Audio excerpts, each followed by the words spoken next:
নমস্কার, তোমাদের সবাইকে সানা স্মাইল এডুকেশন সেন্টারে স্বাগত জানিয়ে আজকের পর্বটি শুরু করছি। আজকে তোমাদের জন্য নিয়ে চলে এসেছি তোমরা যারা নবম শ্রেণীর ফার্স্ট ইউনিট টেস্ট পরীক্ষা দেবে তোমাদের জন্য রায় ও মার্টিন প্রশ্ন বিচিত্রা থেকে আজকে সমাধান করে দেখাবো জীবন বিজ্ঞান বিষয়ে মডেল 6 এর প্রশ্ন ও তার উত্তরের সমাধান। আগের ভিডিওতে আমরা তোমাদের জীবন বিজ্ঞান বিষয় 1 থেকে 5ম মডেল সেট সমাধান করে দিয়েছি। তোমরা যারা এখনো দেখোনি আমাদের প্লে লিস্টে গেলে পেয়ে যাবে। এছাড়াও তোমাদের নবম শ্রেণীর আমরা ইতিহাসের সম্পূর্ণ মডেল সেট সমাধান করে দিয়েছি রায় ও মার্টিন প্রশ্নবিচিত্রার, তারপর হচ্ছে ভূগোলেরও সমাধান করে দিয়েছি। তোমরা যারা এখনো দেখোনি আমাদের প্লে লিস্টে গেলে পেয়ে যাবে। চলো দেরি না করে মূল বিষয়ে যাওয়া যাক। প্রথম প্রশ্ন কি আছে দেখো। প্রথমে দেখো এমসিকিউ দেওয়া আছে, 7টি দেওয়া আছে। প্রথম প্রশ্ন দেখো, যে পর্বের প্রাণীদের রেচন অঙ্গ ফ্লেম কোষ তা শনাক্ত করো। এটা উত্তর হবে অপশান সি, প্লাটিহেলমিনথেস। পরবর্তী প্রশ্ন দেখো কি আছে, 2 দাগের, যে পর্বের প্রাণীদের মধ্যে কোলোব্লাস্ট কোষ দেখা যায় তা শনাক্ত করো। এটা উত্তর হবে টিনোফেরা। ঠিক আছে, টিনোফোরা, অপশান বি। পরবর্তী প্রশ্ন দেখো কি আছে, জলে দ্রবণীয় ভিটামিন হলো। এটা উত্তর হবে ভিটামিন সি, অপশান বি উত্তর। পরবর্তী প্রশ্ন দেখো কি আছে, কোষ মধ্যস্থ বিভিন্ন বস্তুর পরিবহন ও ক্ষরণে সাহায্য করে যে অঙ্গাণু তা হলো। এটা উত্তর হবে অপশান সি, গলগি বস্তু। পরের প্রশ্ন দেখো কি আছে, 5 দাগের, সাইটোপ্লাজমের কাঠামো গঠন করে যে অঙ্গাণু সেটি হলো। এটা উত্তর হবে অপশান বি, এন্ডোপ্লাজমিক রেটিকুলাম। তাহলে আশা করি দেখে নিয়েছো। চলো পরবর্তী প্রশ্ন দেখো। পরবর্তী প্রশ্ন দেখো কি আছে, 6 দাগের, সার্কোলেমা যে কলায় দেখা যায় তা হলো। এটা উত্তর হবে অপশান বি, পেশি কলা। পরবর্তী প্রশ্ন দেখো, জীবদেহের গুরুত্বপূর্ণ অজৈব যৌগ হলো। এটা উত্তর হবে অপশান ডি, জল। এবার আমরা একটি বাক্যে উত্তর দাও যে কোনো 3টি। এখানে প্রশ্ন দেওয়া আছে 4টি, 4টির মধ্যে তোমাদের 3টি লিখতে হবে। প্রথম প্রশ্ন দেখো কি আছে, শ্রেণীবিন্যাসে কয়েকটি গোত্র দ্বারা গঠিত ট্যাক্সনকে কি বলা হয়। এটা উত্তর হবে বর্গ বলা হয়, বর্গ। চলো পরবর্তী প্রশ্ন দেখো কি আছে, কোষের প্রোটিন ফ্যাক্টরি কাকে বলা হয়। এটা উত্তর হবে রাইবোজোমকে, রাইবোজোমকে।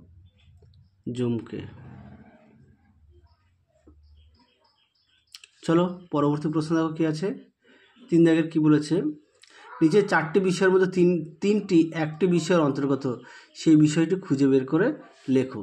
এটা সঠিক উত্তর হবে নিউক্লিওটাইড। পরবর্তী প্রশ্ন দেখো, নিচের সম্পর্কযুক্ত শব্দ জোড়া দেওয়া আছে। প্রথম জোটটির সম্পর্ক দেখে দ্বিতীয় জোটটির শূন্যস্থান পূরণ করো। সেটা কি আছে, রবার্টসন একক পর্দা, আর এটা হচ্ছে শূন্যস্থান পূরণ তরল মোজাইক মডেল। তাহলে এই জায়গাটা কি হবে দেখে নাও। উত্তরটা হবে সিঙ্গার ও নিকলসন। তোমাদের লিখে দিচ্ছি, সিঙ্গার ও নিকলসন।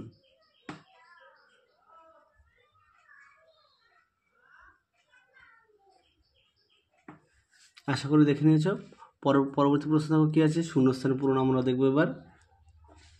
জীববিদ্যা ও ড্যাশ এর সহযোগে গঠিত শাখাটির নাম হলো বায়োনিক্স। এটা সঠিক উত্তর হবে ইলেকট্রনিক্স, ইলেকট্রনিক্স।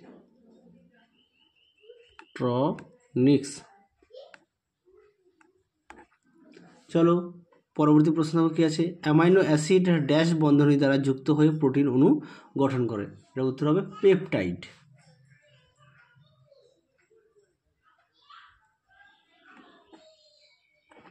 পেপটাইড। পরবর্তী দেখো কি আছে, বিন্যাস বিধির জনক বলা হয় কাকে। এটা উত্তর হবে ক্যারোলাস লিনিয়াসকে।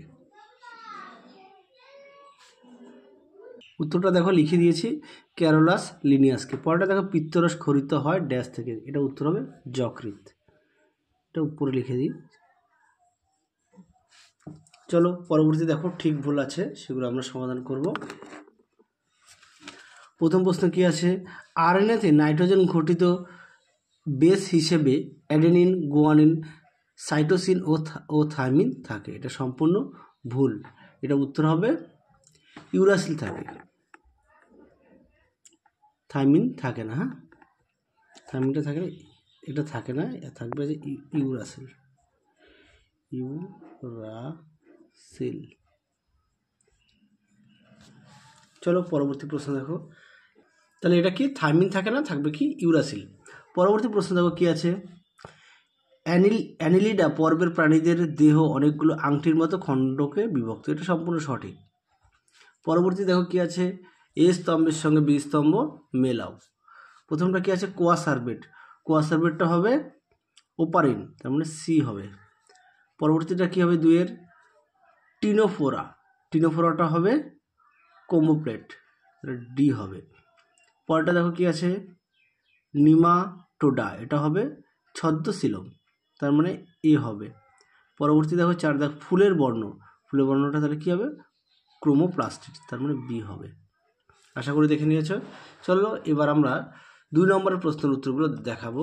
প্রশ্নের মান দেখে নাও। 2 নম্বর 6টি প্রশ্ন তোমাদের লিখতে হবে, দেওয়া আছে 8টির মধ্যে 6টি লিখতে হবে, প্রশ্নের মান 2 নম্বর করে। প্রথম প্রশ্ন কি আছে দেখো, একদিকে কৃষিকার্যে আধুনিক জীববিদ্যার প্রয়োগের 2টি উদাহরণ দাও। চলো উত্তরটা দেখো, দেখে নাও প্রশ্নের উত্তরগুলি। এখানে অনেকগুলো পয়েন্ট দেওয়া আছে, তোমাদের 4টি পয়েন্ট দেখাচ্ছি, তোমরা 2টি পয়েন্ট চেয়েছে, 2টি পয়েন্ট লিখবে। চলো পরবর্তী প্রশ্ন দেখো, পরবর্তী প্রশ্ন দেখো কি আছে, জোন অফ এক্সক্লুশন কাকে বলে। চলো দেখো, তারপরে দেখো আরেকটা আছে পলিরাইবোজোম কি। 2টি প্রশ্নের উত্তর দেখাচ্ছি, দেখো দেখে নাও। জোন অফ এক্সক্লুশন বলতে কি বোঝে, উত্তরটি তোমরা এখান থেকে এই অবধি লিখবে। দেখে নাও, আমি মুখে বললাম না, যাদের বই আছে অবশ্যই বই থেকে পড়বে, যাদের বই নেই তোমরা একটু খাতায় লিখে নিয়ে পড়বে। পরবর্তীটা দেখো, পলিজম বা পলিরাইবোজোম কি, উত্তরটা তোমরা এখান থেকে এফ লিখবে, এখান থেকে এফ দি। চলো পরবর্তী প্রশ্ন দেখো কি আছে, পরবর্তী প্রশ্ন দেখো, দ্বিপদ নামকরণ বলতে কি বোঝো। দেখো উত্তরটি দেখে নাও, দ্বিপদ নামকরণ কাকে বলে, সুন্দর করে দেওয়া আছে, আমি মুখে বললাম না, তোমরা দেখে নাও। চলো পরবর্তী প্রশ্ন দেখো, পরবর্তী প্রশ্ন দেখো কি আছে, 4 দাগের সকল ভার্টিব্রাটা কর্ডাটা কিন্তু সকল কর্ডাটা ভার্টিব্রাটা নয়, ব্যাখ্যা করো। চলো উত্তরটা দেখো, দেখে নাও, প্রশ্নটা একই প্রশ্ন, উত্তরটা দেখে নাও, অথবা দিয়ে এরকমভাবে প্রশ্নটা আসতে পারে। উত্তরটা দেখে নাও, তোমরা এখান থেকে এ অবধি লিখবে, এ অবধি দেখে নাও। চলো পরবর্তী প্রশ্ন দেখো, পরবর্তী প্রশ্ন দেখো কি আছে, মানবদেহে ভিটামিন ডি এর ভূমিকা লেখো। উত্তরটা দেখো, দেখো সুন্দর করে দেওয়া আছে ভিটামিন ডি এর রাসায়নিক নামটাও দেওয়া আছে, উৎসটা দেওয়া আছে, আর কাজটাও দেওয়া আছে, কাজ দেখে নাও, ভিটামিন ডির কী কী কাজ, উৎসটাও দেওয়া আছে, কাজও দেওয়া আছে, 3টি কাজ দেওয়া আছে। চলো পরবর্তী প্রশ্ন দেখো, আমি আর মুখে বললাম না। পরবর্তী প্রশ্ন কি আছে, মানবদেহে বৃক্কের অবস্থান ও একটি ভূমিকা লেখো। উত্তরটা দেখো, দেখে নাও, এটা দেখে নাও, বৃক্কের অবস্থান ও কাজ সুন্দর করে পয়েন্ট দিয়ে দেওয়া আছে, তোমরা লিখবে, অনেকগুলো পয়েন্ট দেওয়া আছে, দেখে নাও। চলো পরবর্তী প্রশ্ন দেখো, পরবর্তী আছে মানবদেহে অগ্ন্যাশয় গ্রন্থির 2টি ভূমিকা। দেখে নাও, অগ্ন্যাশয় গ্রন্থির ভূমিকা, কাজটা দেবে, অবস্থানটা দেখে নাও। তোমরা যে মানবদের অগ্ন্যাশয় গ্রন্থির 2টি ভূমিকা দিলাম না, তো আমি যে কাজটা দেখালাম তোমরা এখান থেকে পড়ে পয়েন্ট দিয়ে তৈরি করে লিখতে পারবে। পরবর্তী প্রশ্ন দেখো কি আছে, কার্যগতভাবে জাইলেম ও ফ্লোয়েম কলার পার্থক্য নিরূপণ করো। চলো উত্তরটা দেখো, দেখে নাও, জাইলেম কলা ও ফ্লোয়েম কলার মধ্যে পার্থক্য সুন্দর করে দেওয়া আছে, একটু দেখে নাও, অবশ্যই তোমরা বিষয় উল্লেখ করে দেবে। মোটামুটি 4টে পয়েন্ট দেওয়া আছে। চলো আজকের মতো এখানে সমাপ্ত করছি, আবার দেখা হবে খুব শীঘ্রই পরবর্তী ভিডিওতে। তোমরা সবাই সুস্থ থেকো, ভালো থেকো, টাটা।